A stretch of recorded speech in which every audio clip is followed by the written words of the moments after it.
Sindiran Abu Nawas kepada para pejabat pemerintahan.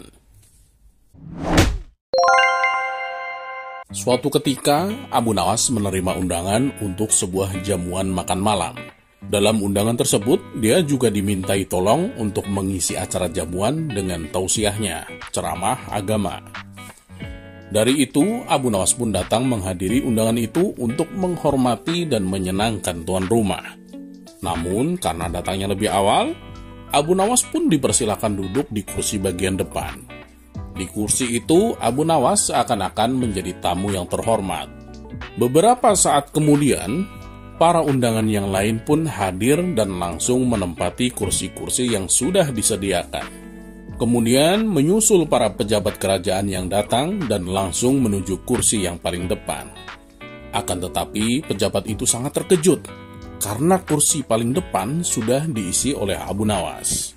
Mendapati kenyataan itu, pejabat tersebut langsung memprotes kepada panitia penyelenggara makan malam dengan keras.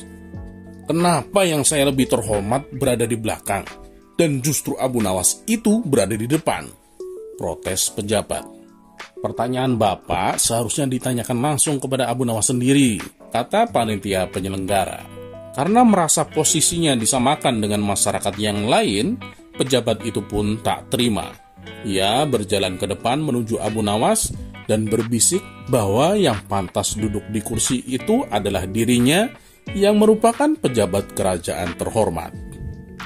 Hai Abu Nawas, kamu tidak pantas duduk di sini.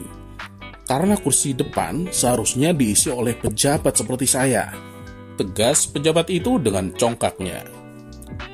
Mendapat teguran sombong dan merendahkan itu, Abu Nawas mulai angkat bicara.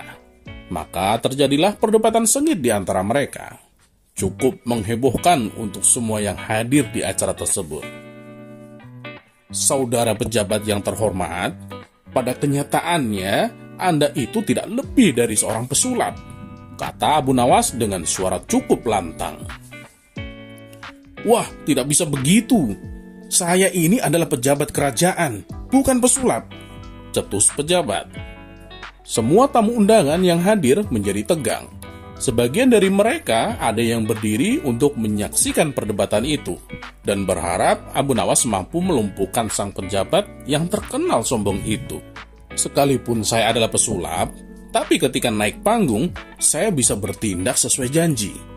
Saat saya berjanji mengubah sapu tangan menjadi kelinci, maka bim salah bim, sapu tangan itu benar-benar berubah menjadi kelinci, terang Abu Nawas. Maksudmu bagaimana? Apa hubungannya?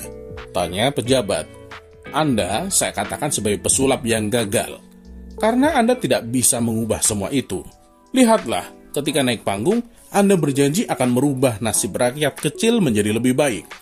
Tapi setelah terpilih menjadi pejabat, keadaan rakyat kecil sama saja seperti sebelum Anda menduduki jabatan itu, jelas Abu Nawas.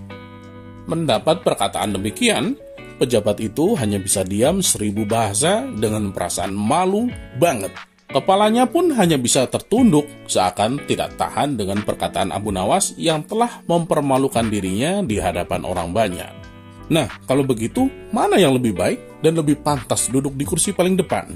Tanya Abu Nawas dengan penuh percaya diri.